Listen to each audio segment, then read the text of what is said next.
All right, this is what we agreed on, right? So I reserved a room and everything, and it feels like springtime, doesn't it? It smells like I don't know. I can smell the season, but apparently sometimes it's off. It smells like spring to me today. Like I feel like summertime is coming. No. Maybe it's just because it rained a lot and then it got warmer. I don't know. Anyway. Okay. Review on 12/17 at 1 p.m. Mud 1024, which is here. I think this is what we agreed to last time, right? Let me just make extra careful sure. Yep.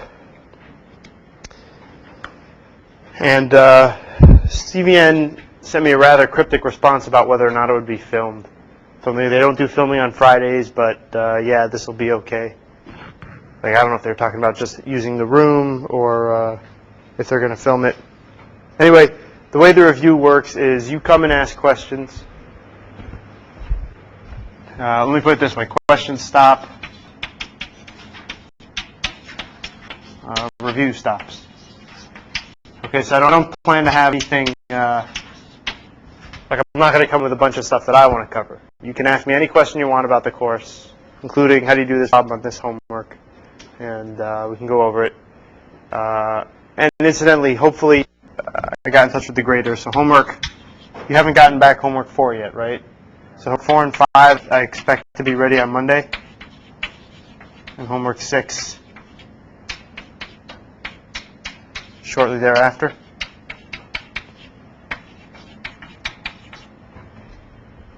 Okay.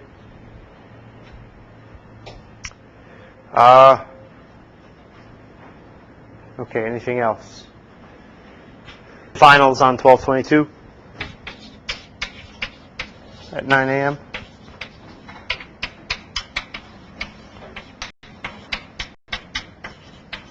Austin 1024 Mud. I think.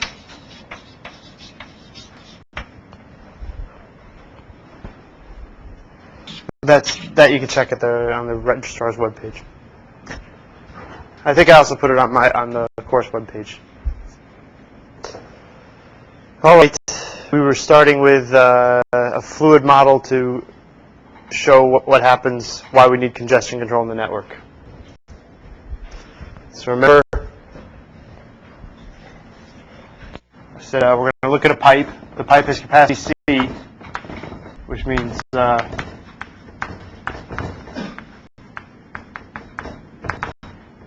capacity C, it can take C units of flow per second. Okay, and lambda is the rate at which we're pumping in bits per second.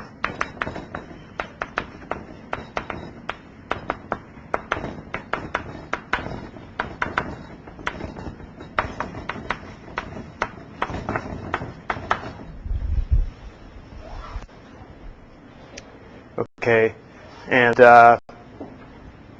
mu, which for now we'll call, which is mu is the rate at which flow comes out,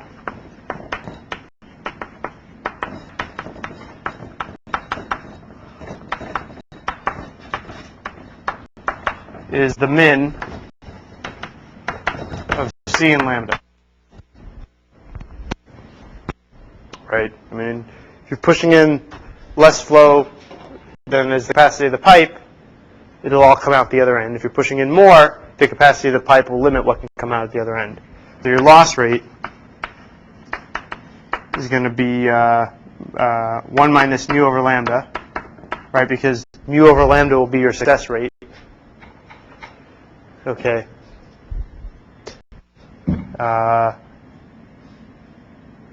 Leave it at that. If lambda's, oh, I'm sorry. It will be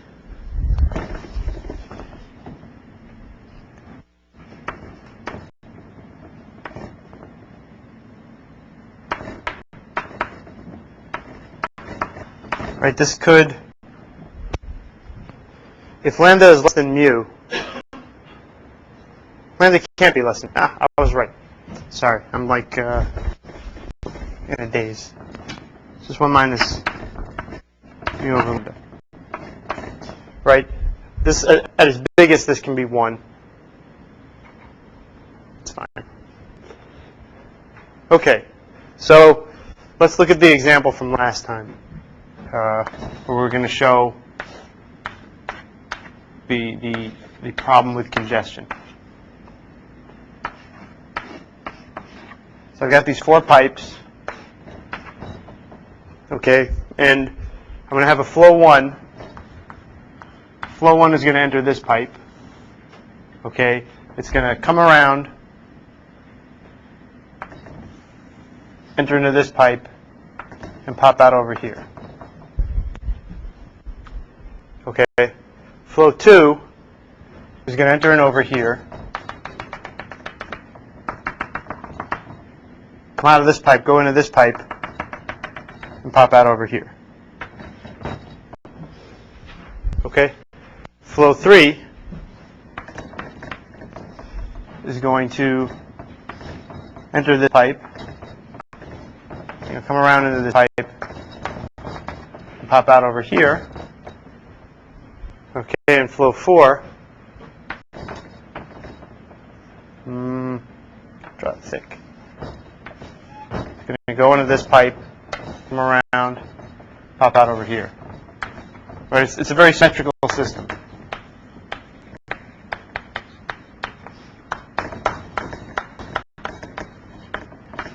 Each flow proceeds through 2 pipes.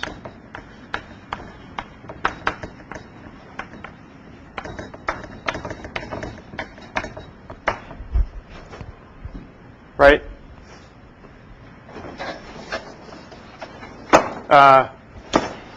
And let's say the pipes have capacities C1, C2, C3, C4. Okay? Let's consider the case C1 equals C2 equals C3 equals C4. Lambda 1 equals lambda 2 equals lambda 3 equals lambda 4. Okay, the flow sees the following.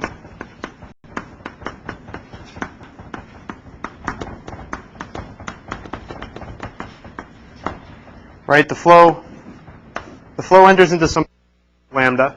So let's call these, let's just call these lambda. The flow enters the pipe at rate lambda. Goes through the pipe, comes out the other side at some rate, let's call it lambda prime. Okay, goes into a second pipe, comes out the other end at rate, we'll call it mu. Right? And in each of these pipes, some other flow is competing with that flow. You've got another flow coming in here. It's that other flow's second hop. Right? If you look at the picture above, when C1 enters into a pipe, C4 is going into its second pipe. Where C2 enters pipe for the first time, C1 is going in for its second pipe. Right? The system there's that symmetry.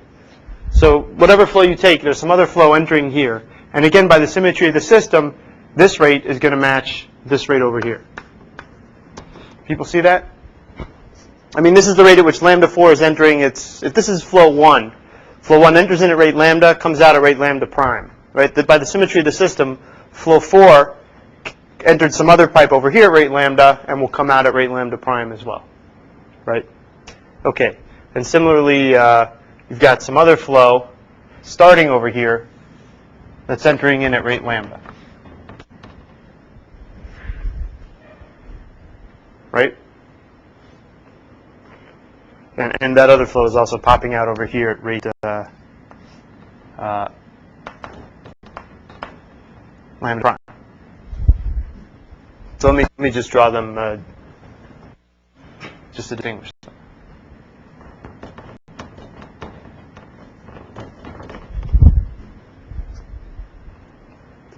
Okay? And the question is, what is mu?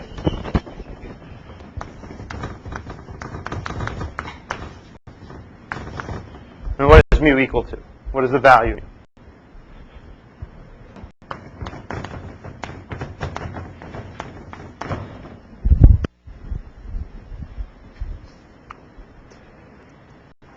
Okay. Let's first consider the case where lambda is less than CO2.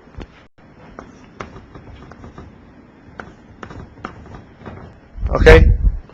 Well, let's first make an observation.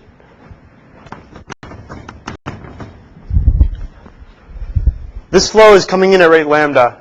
It's coming out at rate lambda prime, right? There's no way that lambda prime is going to be bigger than lambda, right? I mean, you can't push flow in at some rate and have it come out at the other end faster, right? There's this conservation of flow.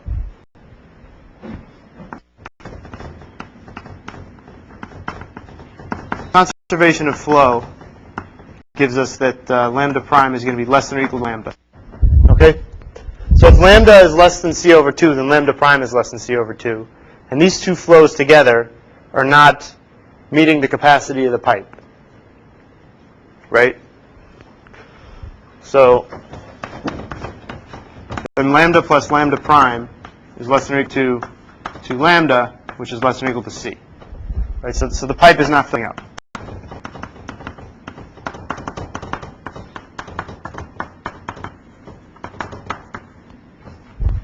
Okay, so there's no loss, right? We're pushing in flow, an aggregate of flow that's less than the capacity pipe.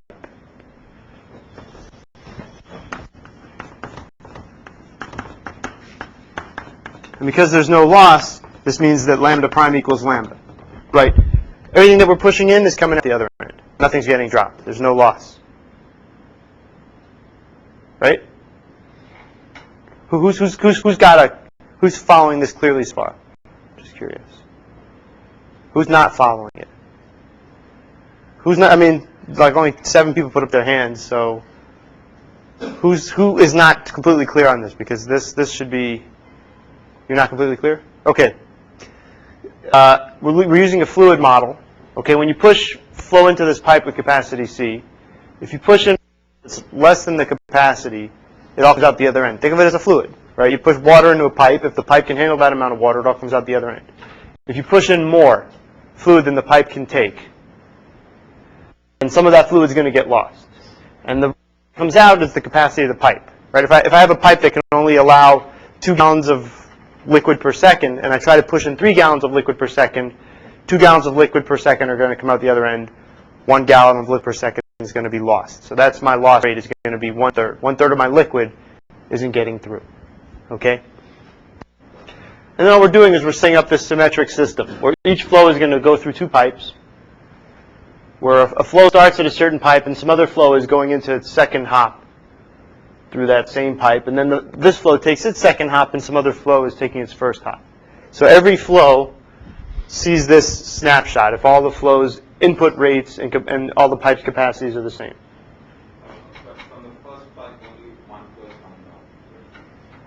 Oh, that's right. So sorry. This one that went in comes out at rate mu. Okay. Yeah. And doesn't go into the next pipe. That's its second hop.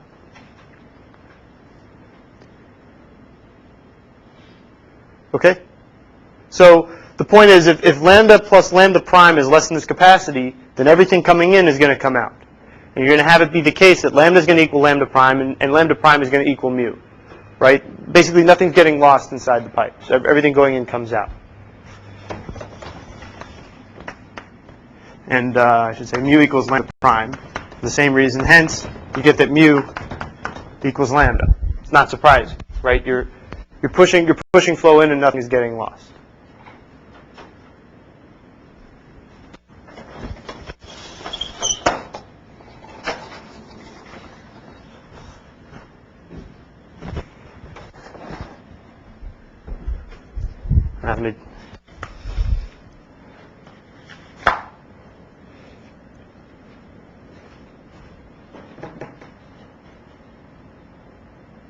Okay.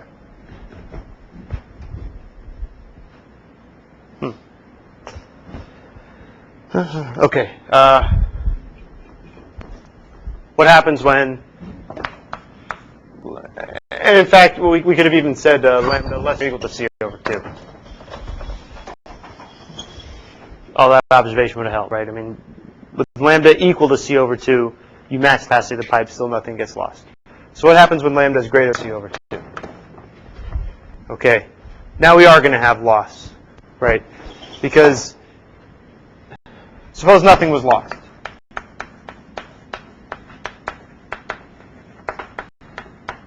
Right? Then you're going to have lambda equaling lambda prime equaling mu. Right? But that clearly cannot happen because if lambda prime, if lambda is greater than c over 2, then lambda prime is also going to be greater than c over 2. Where'd I go? Oh, up here, sorry. If lambda is greater than c over 2, then lambda prime is also going to be greater than c over 2. And we're pushing more than capacity c into the pipe. Right? So something's got to get lost.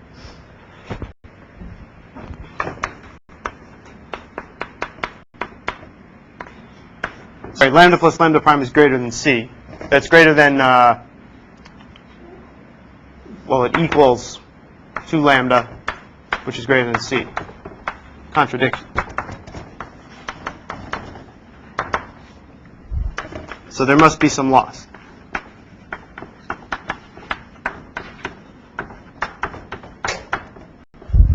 Okay, what is that loss rate? That loss rate's going to be, I mean, I'm pushing in lambda plus lambda prime, and I can only take in c, right? So only a fraction c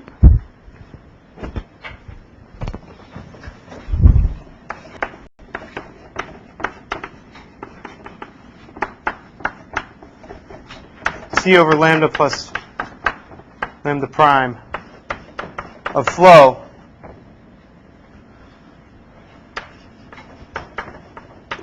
makes it through the pipe.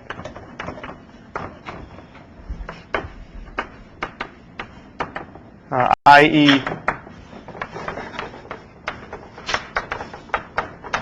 loss rate P is going to be 1 minus this c over lambda plus lambda prime. Let me just set this Q equal to this c over lambda plus lambda prime. We said that before. That should be the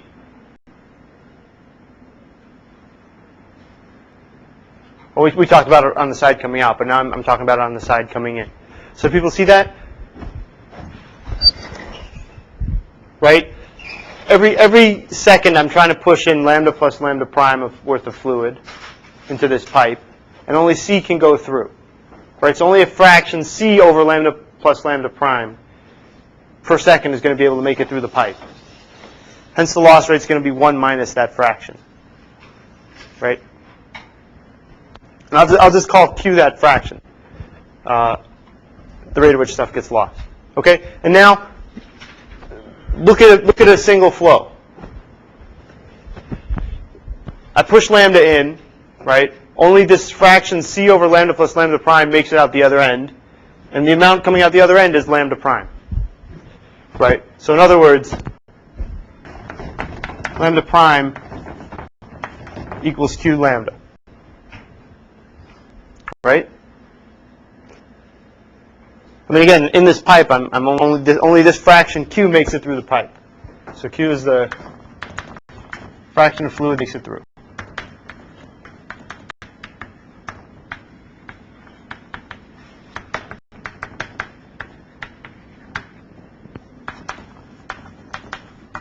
Okay, and similarly, mu is going to equal Q lambda prime.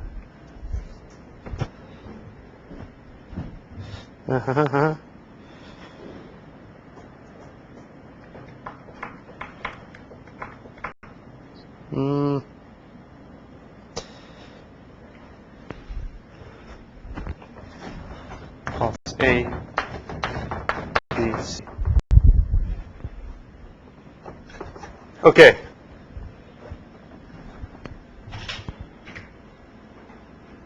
Remember, I wanted to solve for mu, right?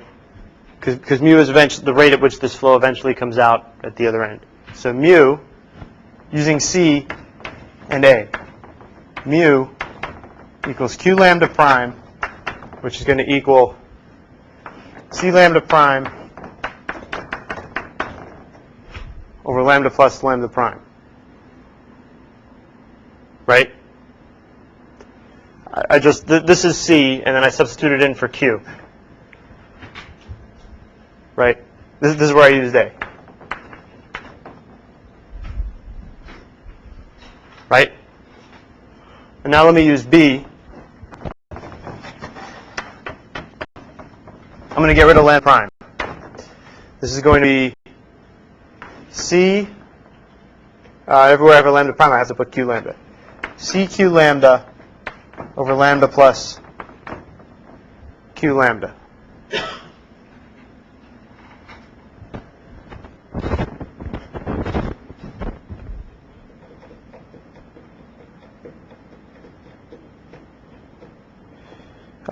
B and D, B and D, B and D. No, see, forget this. Forget the second step.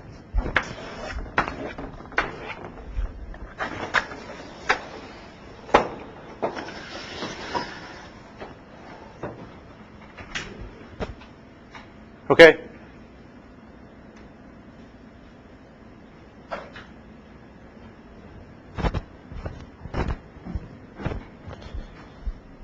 Oh, G lambda 1. G lambda 1, G lambda 1.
Sorry. Forget this one too.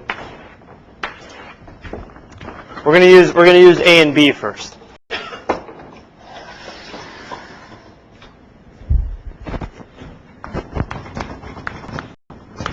Okay, so we're gonna have that Q equals C over lambda plus lambda prime, right, which equals, now using B, C over lambda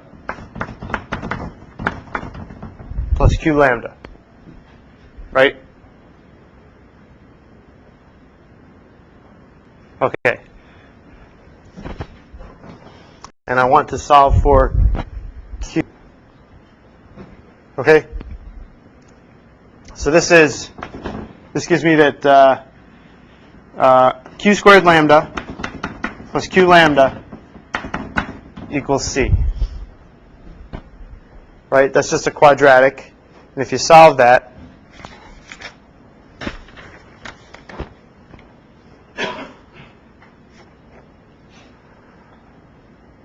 yeah, you're going to get Q equals 1 plus 4C over lambda square root minus 1 over 2.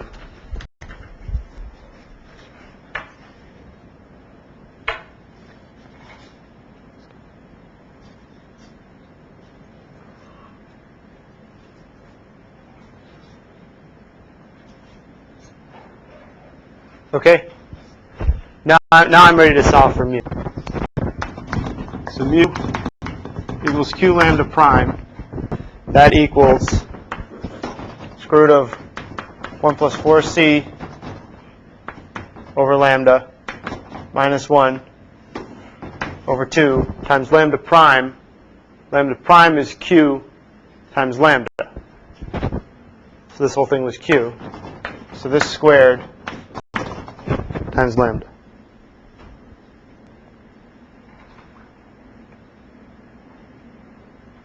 right?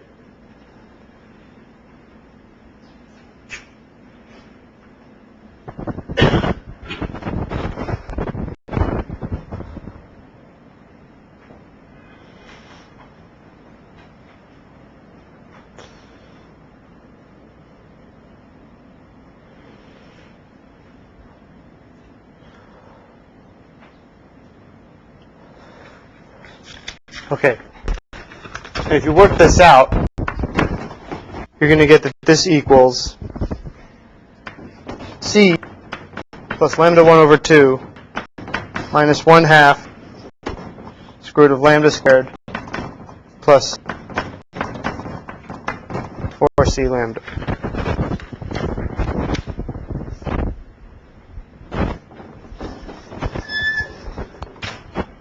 Okay. Sorry, forget the lambda 1. Okay? And notice that this, once lambda gets to be bigger than 1, starts growing faster than this, or maybe even before that. But this term is definitely going to take over this term over here. Okay? And again, this for lambda greater than C over 2.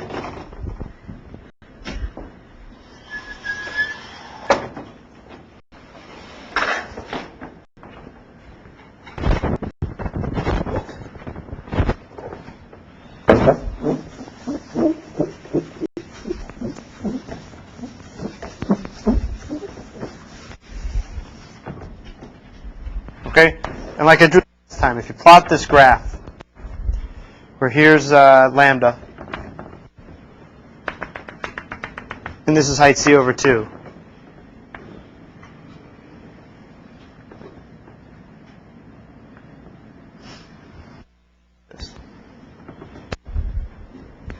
Okay? So the point is, as long as you're below the capacity, C over 2, sorry. As long as you're below the capacity of the pipe, if you start increasing your rate, that's fine, right? I mean, we saw as long as you don't exceed the capacity of the pipe, the rate increases. Then suddenly you get to the capacity of the pipe, and if you start increasing your rate more and more and more, it's not that the rate tables off. Your rate actually starts to drop. The rate at which flow comes out the other end. Okay? Why is that happening? Well, what happens is, I mean, here's sort of the intuitive explanation. You're starting to push more and more and more fluid into the pipe, right? And also your competition, you can sort of imagine, let's say that they're pushing more and more in as well. Okay? Then you've got a smaller fraction of your stuff coming out. Okay? It comes out here, and then you're competing against another flow who's pushing in more and more and more and more. So you've got a fraction here that's coming out, and now you've got this huge competitor that's coming in and pushing in a lot of flow. Okay, so you by pushing in a lot of flow here, you've basically squeezed out everything that this guy was trying to push through. You're knocking all that out. All right, so let me try and show this graphically.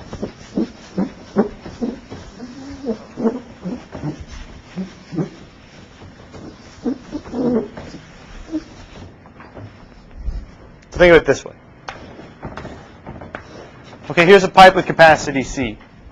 Here's a flow, lambda prime, that's about equal to C. Okay, and that's coming into this pipe. Okay, and now you're coming in, you're starting off, and you're pushing in something that's gigantic. You're pushing it's much greater than C.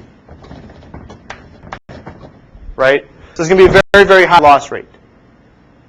Right?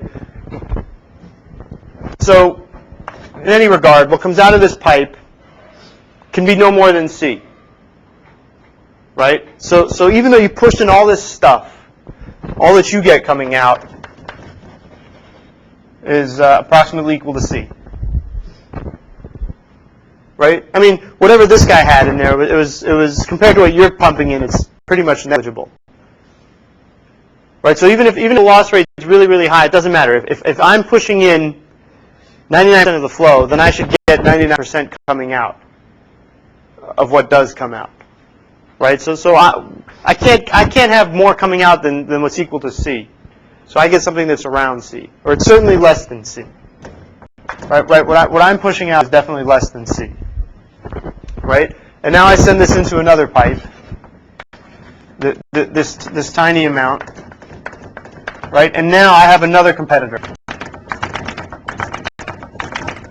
who's pushing in something that's much greater than C. Or I should be saying C over. Yeah, let's say C. Make it really, really big.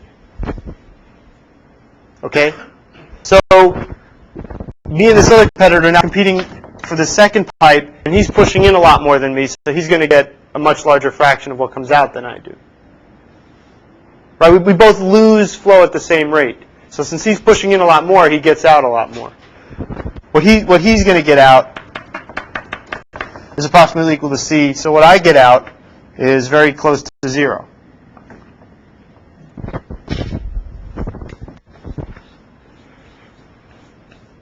People see this? I mean, it's just the intuitive explanation. If I come in and I basically take up the entire pipe and drive up the loss rate to be very, very, very high, okay, I'm pushing in much, much more than the pipe can handle. Well, what comes out is what the pipe can handle. So I'm basically getting all of that. I mean, by pushing in more and more and more, I'm going to keep increasing the fraction that I get at what comes out of the pipe. Okay?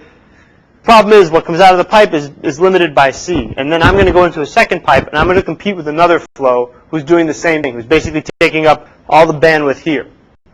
So the point is, you get all the bandwidth going through the first pipe, and then your competitor gets all the bandwidth going through the second pipe. And this is happening to everybody. I'm going to erase the picture, but here, everybody's claiming all the bandwidth in the first pipe, or almost all the bandwidth, and getting almost nothing in the second pipe. Right? And that's why you're having this phenomenon. We're looking at what a flow sees coming out of the second pipe. Okay, if you look at what a flow saw coming out of the first pipe, it would shoot up like this, and then it would just decrease very gradually. I mean, actually, C minus this amount, because this is what the flow coming out of the second pipe sees. So, well, not exactly. Let's just draw. Okay, and this phenomenon was actually observed in the internet, like I mentioned last time. Flow started to lose. You're pushing flow in at a certain rate. You started to lose packets. You tried to recover those packets without reducing the rate at which you were pushing through new packets. So packets were lost, and they were being acknowledged. They were getting negatively acknowledged, not acknowledged, and they'd be resent along with the packets that were already being sent. That would drive up the loss rate. More packets were being lost. So the protocols would try to start pushing through more recovery packets, and that would just increase the loss rate even more.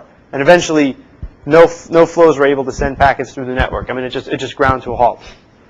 It was basically this competition where every flow was trying to push through traffic, and they were just killing one another, on these alternate hops. Okay, so hence the need for congestion control.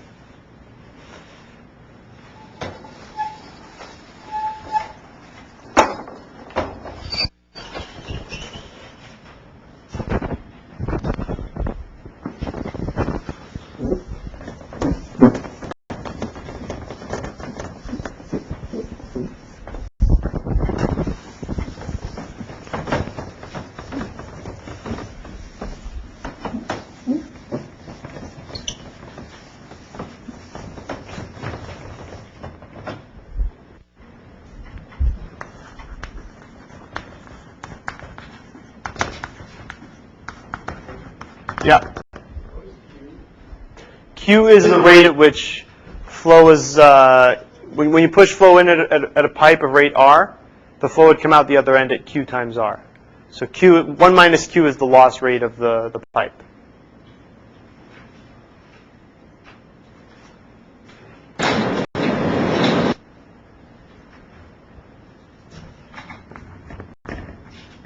Okay, so let's talk about congestion control. So the idea is that we're going to have two end systems, A and B, and A is the sender and B is the receiver. And we're going to have a feedback loop.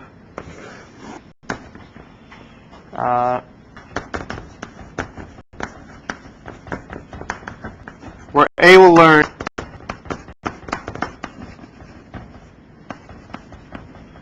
when packets start getting lost.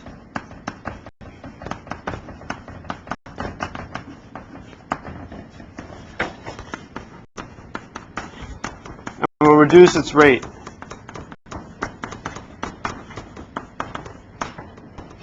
To compensate.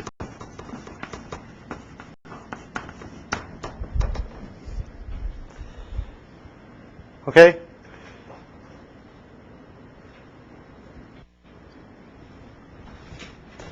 And so here's our goal. Here's in the picture. When two flows compete for bandwidth,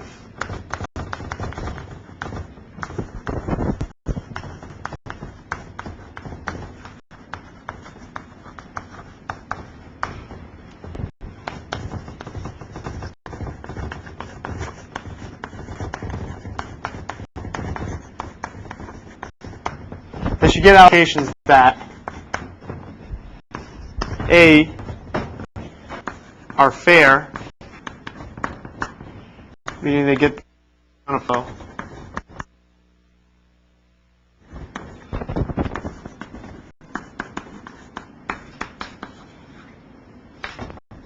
and B make full utilization of the bandwidth.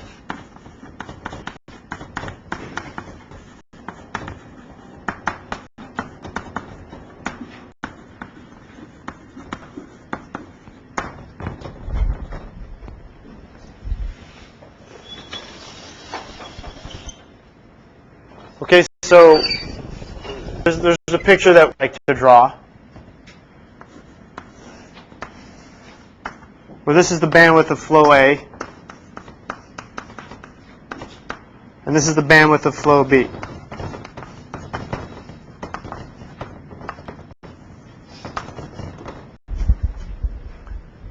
Right? At each point xy means that A gets bandwidth y, and B gets bandwidth x, right? And the total used bandwidth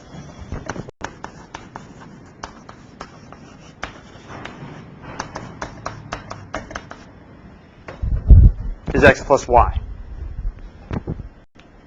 right? So if I were to plot the allocations, okay,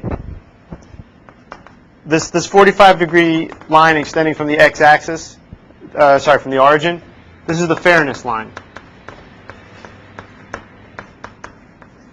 where x equals y, where we satisfy condition A, right? To satisfy condition A, the bandwidth assigned to flows x and y has to lie along this line here. Right?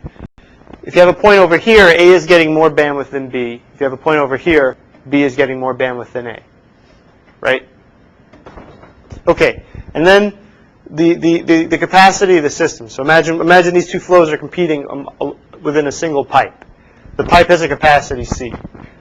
So you could give that entire capacity to A, or you could give that entire capacity to B. Okay? Or you could split it somehow.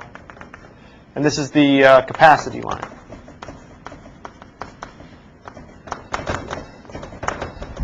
Okay?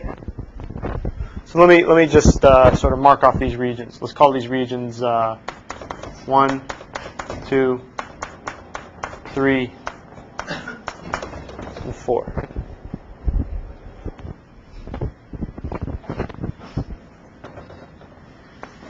Okay, what are we saying about these different regions?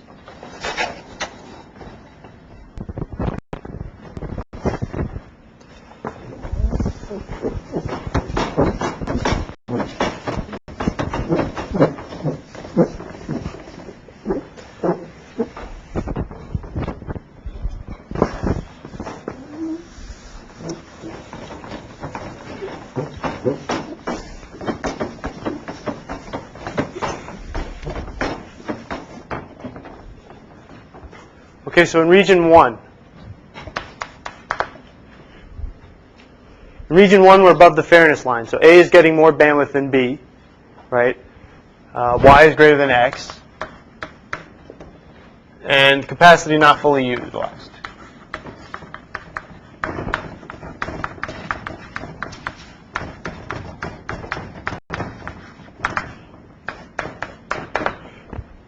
Region 2, again, Y is greater than X. Right? We're still above the fairness line. But now capacity is overutilized.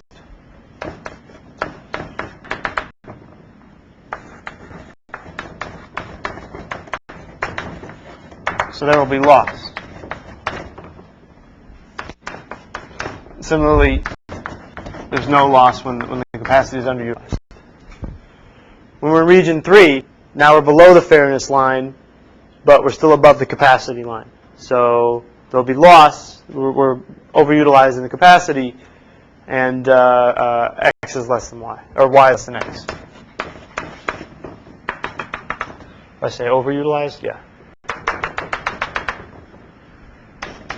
Region 4, Y is less than X, and we're not fully utilized.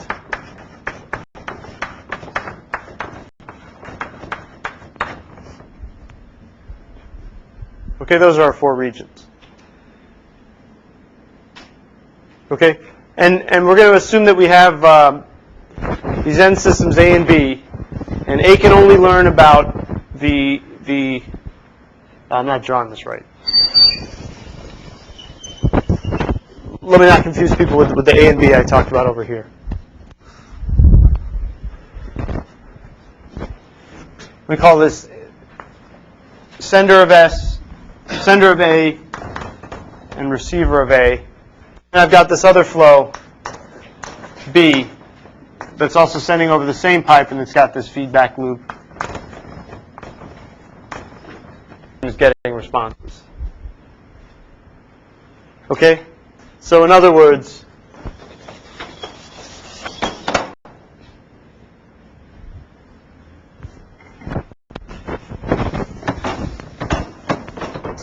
I've got this pipe. I've got A and B. A sender and B receiver both sending transmissions into the pipe and talking to their receivers.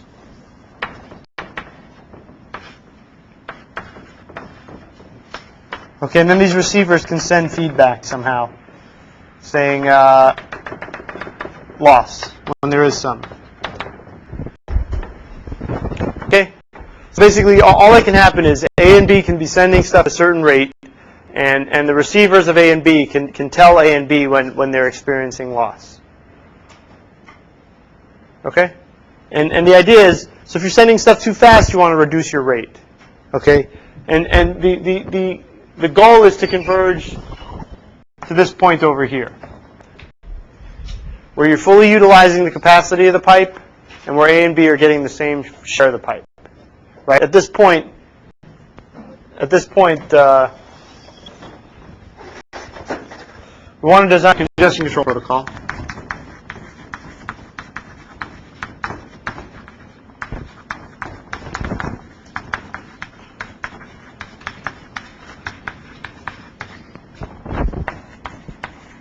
Where A and B will converge to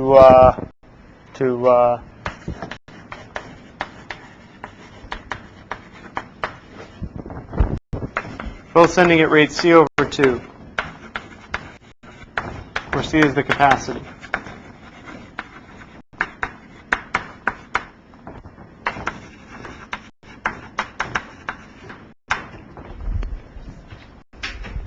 Of the system.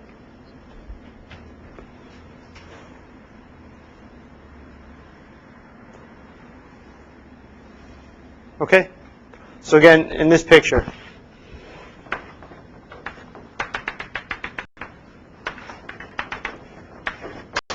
we want to converge to this bit here. Where this is the fairness line, and this is the capacity line.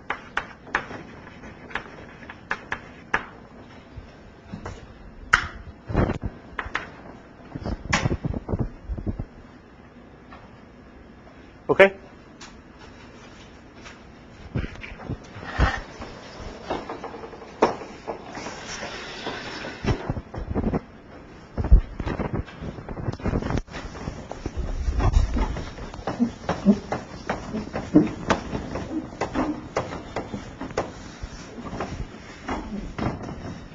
Okay. So here's the deal. Suppose you have a flow. At time t,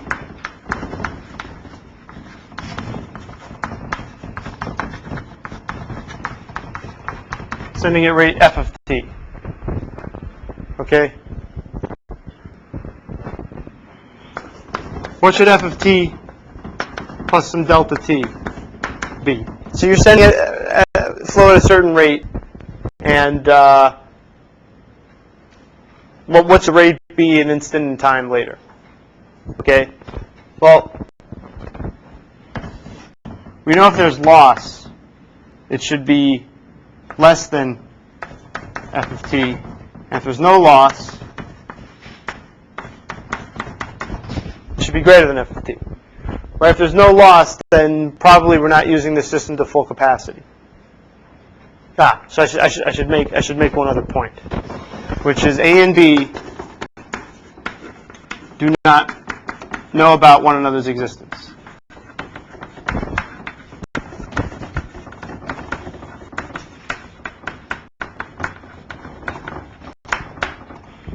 Nor is the total capacity of the system known.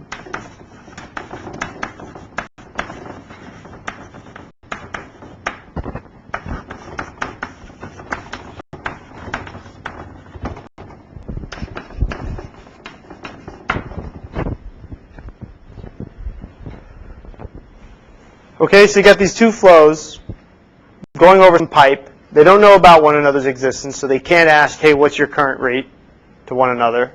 And they don't know what the capacity is of this pipe that they're competing over. So you can't just say, oh, I'm supposed to get half the pipe, I'll take C over 2. Okay, none of that information is given. So you sort of have to do this probing to figure out what rate you should be sending at. And the point is, if you send too fast, if the two flows together send too fast, there'll be loss. If they send too slow, there's no loss. That's the only feedback mechanism they have available to them. Okay? So if you're seeing loss, you know you should probably slow down. Right? And if you're not seeing loss, you know you probably speed up. Loss is an indication that the capacity is overutilized. No loss is an indication that either the capacity is utilized exactly correctly or that it's underutilized. But since you don't know what the capacity is and you don't know who else is competing with you, when there's no loss, you should probably increase your rate. Okay, and the goal is to stabilize this point over here. So how do you do that?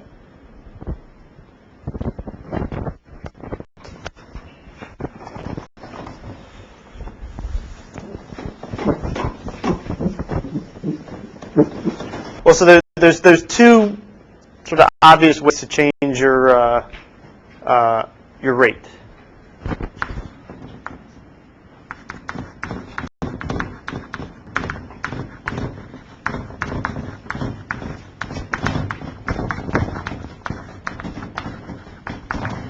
And one is called additive,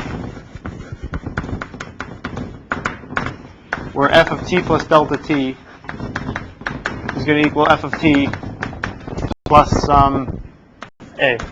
Let me not use a. Plus alpha. Let me not use alpha. Plus L, where L is a constant. Right? So I have a certain rate. I have a rate of 5.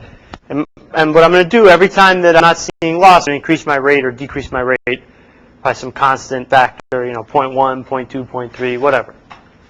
Okay? And the other version to consider is duplicative.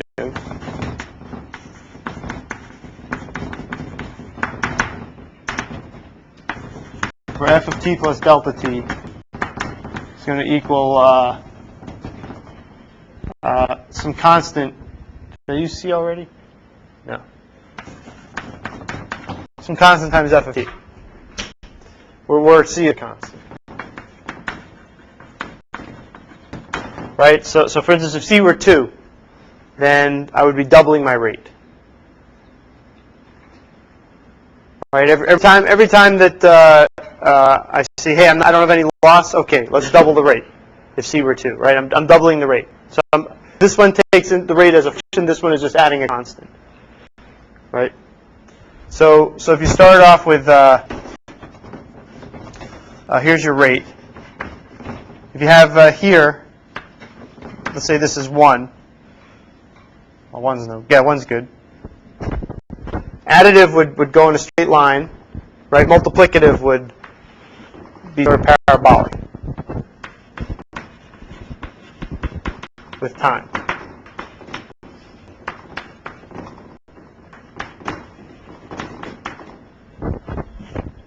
Right?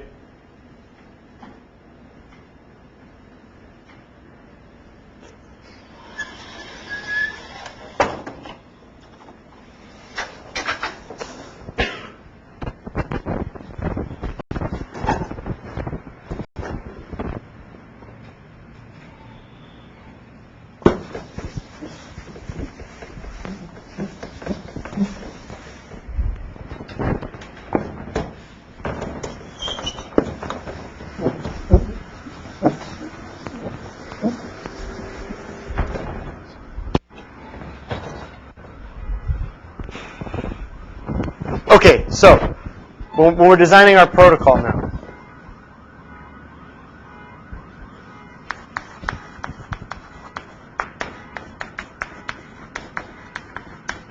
the question is, when we see loss, do we do additive or multiplicative, and what constant? Okay, when we see no loss, same question.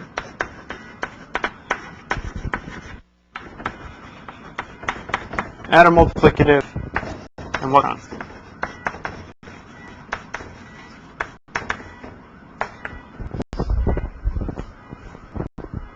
Okay? Yeah, Ron. Be more conservative, add, and be much more still in multiplicative decrease. Do you do that way? Yeah, that turns out what we're going to do. So the congestion control mechanism commonly used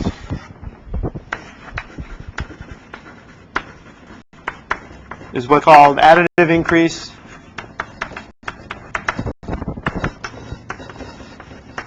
multiplicative decrease.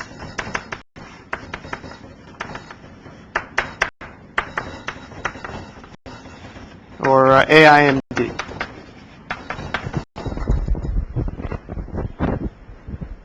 Okay? So let's just pick any constants. So for the additive, let's just say add 1. So in other words, L equals 1. And for when you have loss, decrease, or divide by, or multiply by 1/2.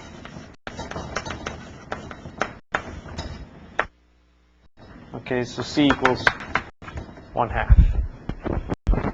Right, so every time I don't have loss, the flow is going to increase its rate by 1. And every time I do have loss, my flow is going to cut its rate in half. Okay? And what I'm going to claim, and what I'll show you, is that if you look at this,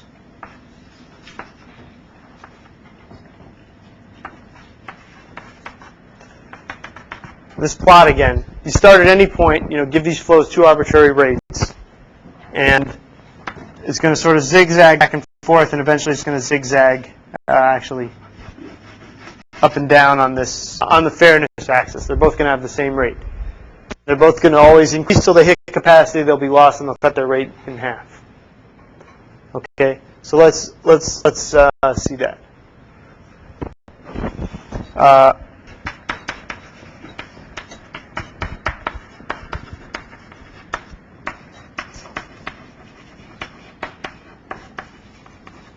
Flows will always converge to fair rates, and max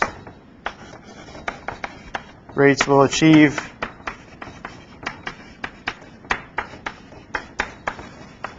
capacity.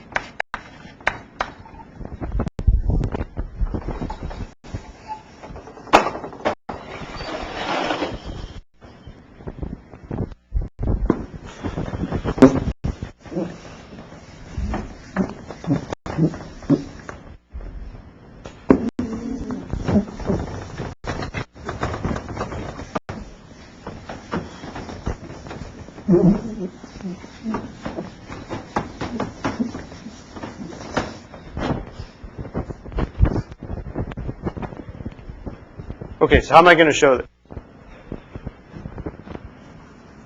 I want A of t to be pho A's rate at time t, right, and B of t to be pho B's rate time t. Okay, and the goal is to show that regardless of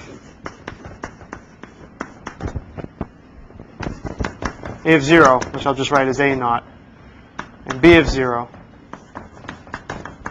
which equals B naught, that the limit as t goes to infinity, I should say this, the limit of A of t minus B of t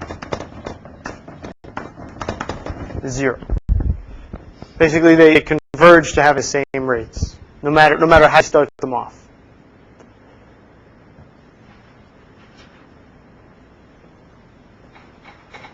Okay? And what we're going to do is A and B are going to increase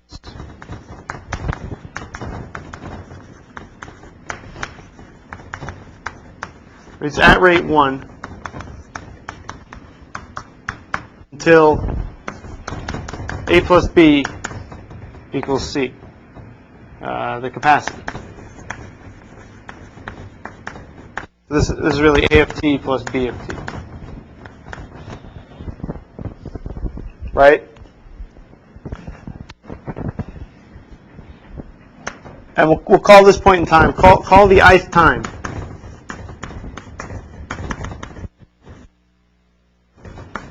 That A plus B equals the ith instance. Okay? And immediately after the ith instance,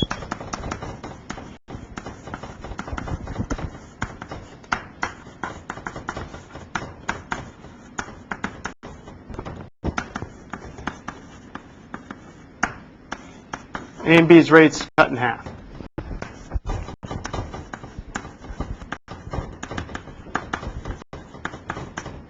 Right? They'll both experience loss, so they'll immediately, once the aggregate goes over the capacity of the link, they'll both experience loss. They'll both cut their rates in half. Right?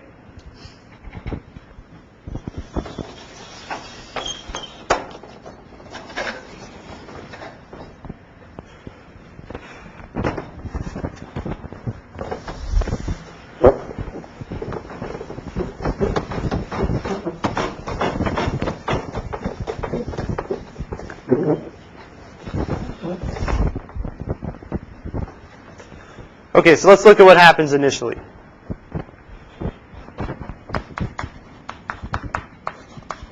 There's some A naught. So this is what I call the ith instance. First instance, second, third, fourth, fifth, sixth. Okay? Initially their rates are A naught and B naught. Okay? Let's assume A naught plus B naught is less than C. I mean, if it was greater than C, they would just keep cutting in half instantaneously until A naught plus B naught was less than C. Okay, so assume that they're less than C.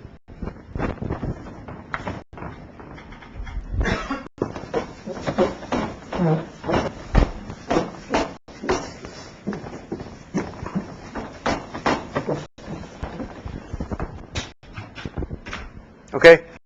Let's let gamma naught is going to equal C minus A naught minus B naught. It's the spare capacity that's still available on the link. Right? That's the capacity that's not being utilized. Now, A and B are going to start increasing their rates, right? Because their aggregate is under the capacity until they reach capacity. When do they reach capacity? It's going to be when A and B reach capacity the first time, right? When A of t equals A naught plus gamma over 2, and B of t equals B naught plus gamma over 2. Gamma naught.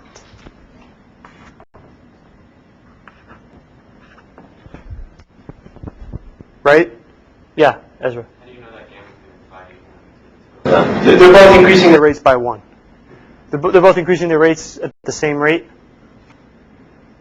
So it's if you look at how much the rates have increased by over the same period of time, they'll both have increased by the same amount.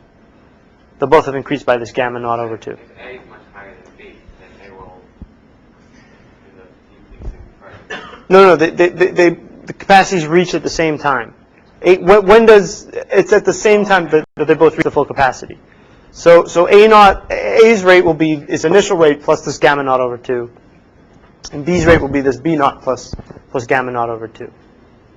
Right? Okay? The rate is immediately cut in half.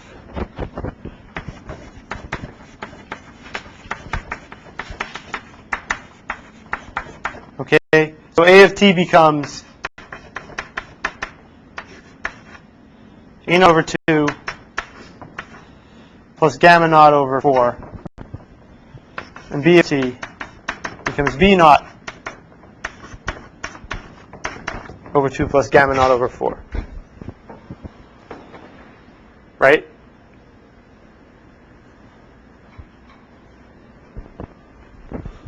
So let me just write A naught plus gamma naught over 2, B naught plus gamma naught over 2.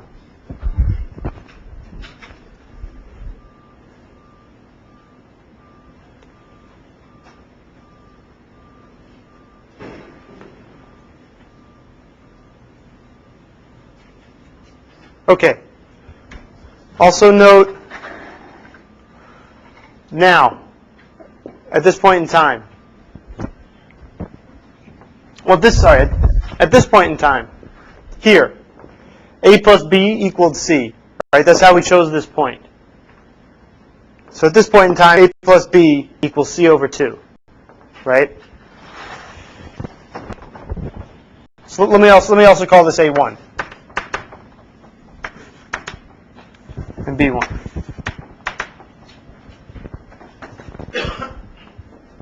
Okay, so A1 plus B1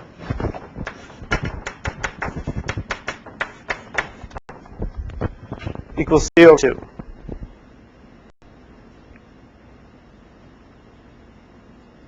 Okay, so now we do the same thing again. Once they cut the rates in half, not experiencing any loss because they're underutilizing the pipe, and they start to grow again. And when they're done growing, it's when they reach the full capacity, C, right? When does that happen? That happens times C over 4 later, right? After A and B have each grown by another C over 4, right? They've grown as an aggregate as C over 2, and you've reached full capacity again, right? So time C over 4 later, A of t plus B of t again equals C. Okay? And A of t is going to equal A naught over 2 plus gamma naught over 4 plus C over 4. Right? And similarly, B of t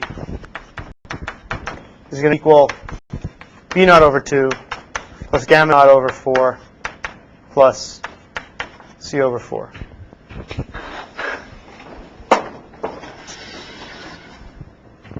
So let me draw that in the chart here.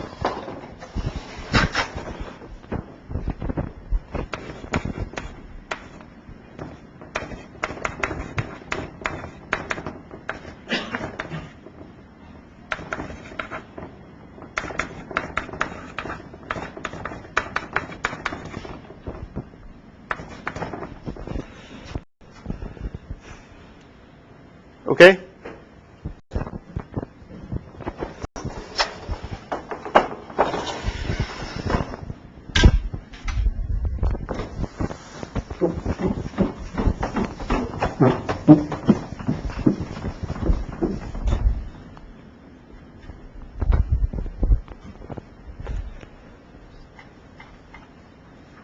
Okay, then the rates get cut again in half, right? Once you reach full capacity again. So then A of t becomes A naught over 4 plus gamma naught over 8 plus C over 8, and B of t becomes B naught over 4 plus gamma naught over 8 plus C over 8. Okay? And then again, they start doing their additive increase, and another C over 4 gets added to the rates. Right?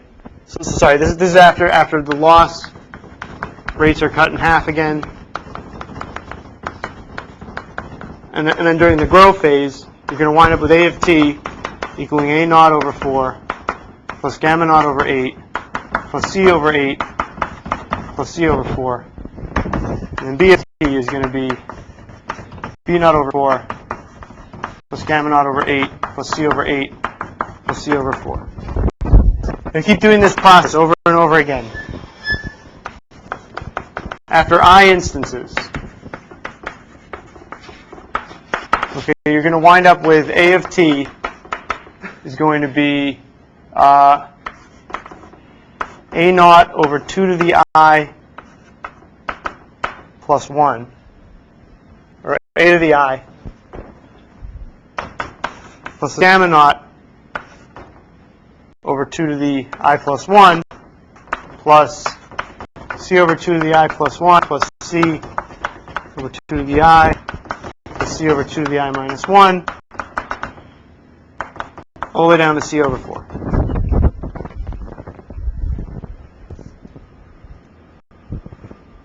Okay, and as t goes to infinity, I goes to infinity, right? As t goes to infinity, then I is also going to infinity, right? The ith instant curves.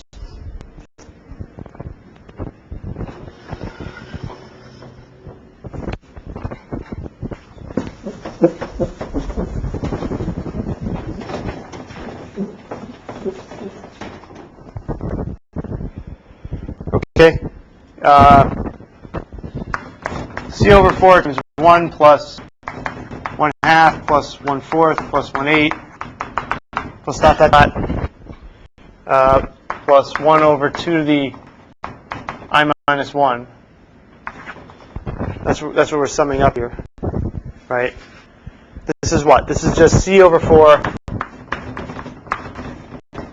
Sum from j equals 0 to I minus 1,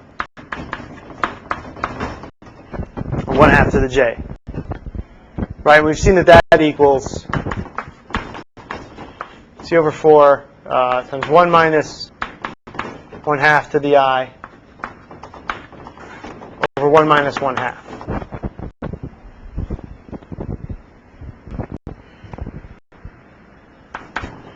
Which is C over 2, 1 minus 1/2, 1 minus 2 to the I. 1 minus 1 over 2 to the I. Right?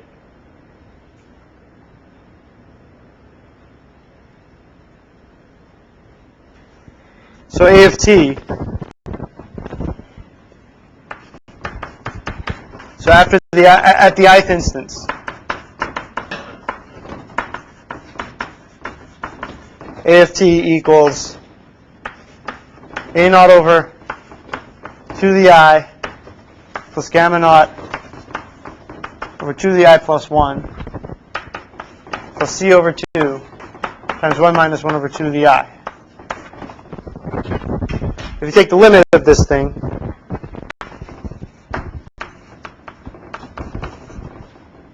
as I goes to infinity of A of t, you're just going to get C over 2.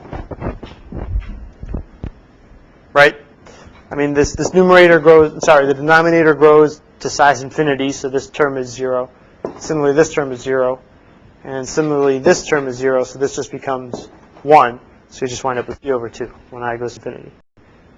So at the ith instance, it always converges to, toward the end, it's going to converge to C over 2. And there's a pictorial way to see this as well. What's going on here?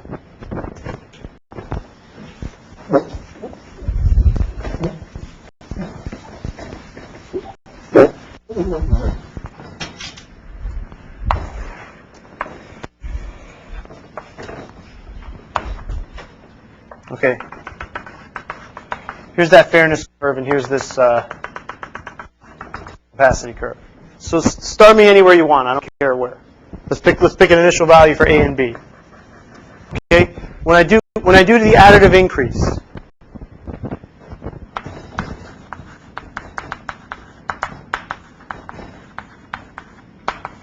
is 45-degree trajectory. Okay. I'm increasing A and B at the same rate. So, but if I'm going to do that, and I'm going to do that pictorially, I'm going to take this trajectory along the 45-degree axis. Okay, till I hit the full capacity point. So that's how the rates change if you draw it graphically. Okay. What is multiplicative decrease?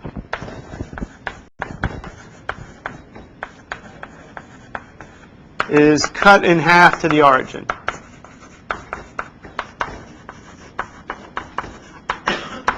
Okay, so when I divide both of these terms by 2, what that's basically saying is here's a vector where A and B maintain the same ratio. Okay, and by dividing by 2, I just move halfway down this vector. So I go up to here by the additive increase, and then I take this vector down here that's always pointing toward the origin, and I go halfway. Okay, that's what happens when you divide A and B by 2. You go there.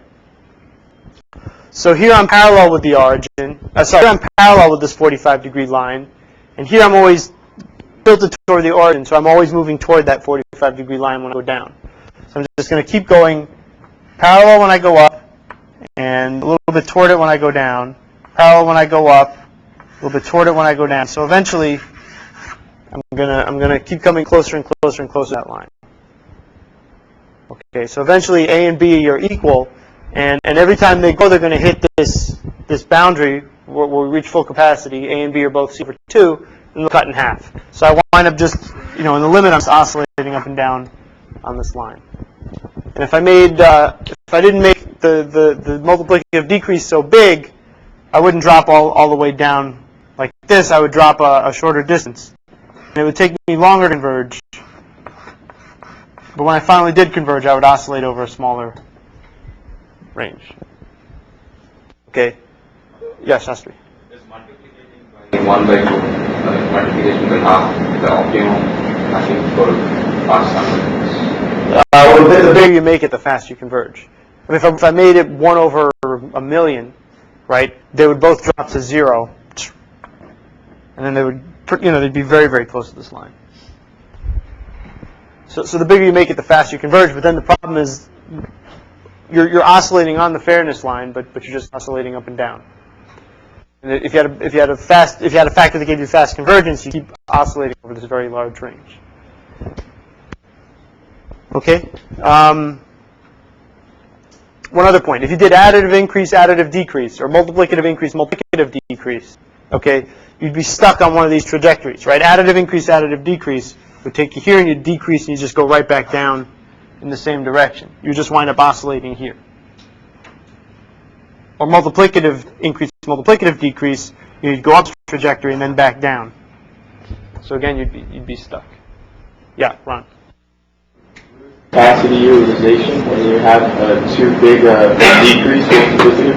Right. Your average utilization becomes much less than the capacity, right? When we converge, or as time goes on, we're going to be moving up and down along this line, the two flows. So their average rate is the middle of the line. Their average rate is what's that? That's 3/4. Their average utilization will be 3/4 C. Well, the smaller you make the decrease, the longer it takes to get to the convergence point, but the smaller values over which you'll oscillate when you get very close to that convergence point. So the smaller you make that fraction, the larger you make that fraction, make it 1,000, 1,001. 1,000 over 1,001, you'll decrease this very little amount. It'll just take you a very long time to reach the stabilization point. But once you get there, you never actually get there, you're just always getting closer and closer. But you'll be oscillating over a very small range of values. Yeah, Ben?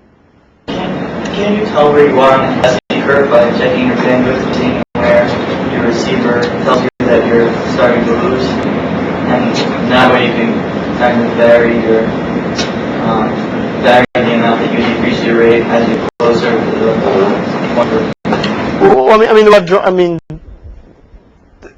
this is just sort of a toy example to show that this thing could converge. In a real network, these flows start at different times. You don't know how many. There might be more than 2 flows. There could be 4 flows. They could join and leave.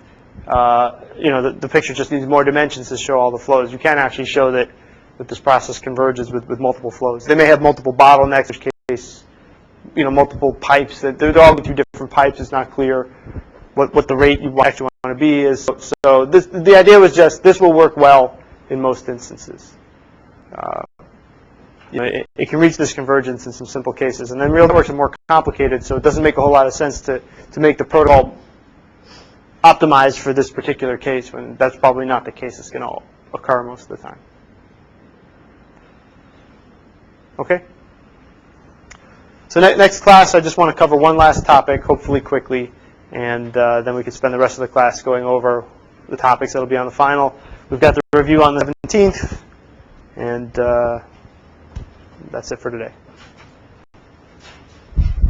And homeworks hopefully will be coming back on Monday. I had to ping the grader, and hopefully they'll all be,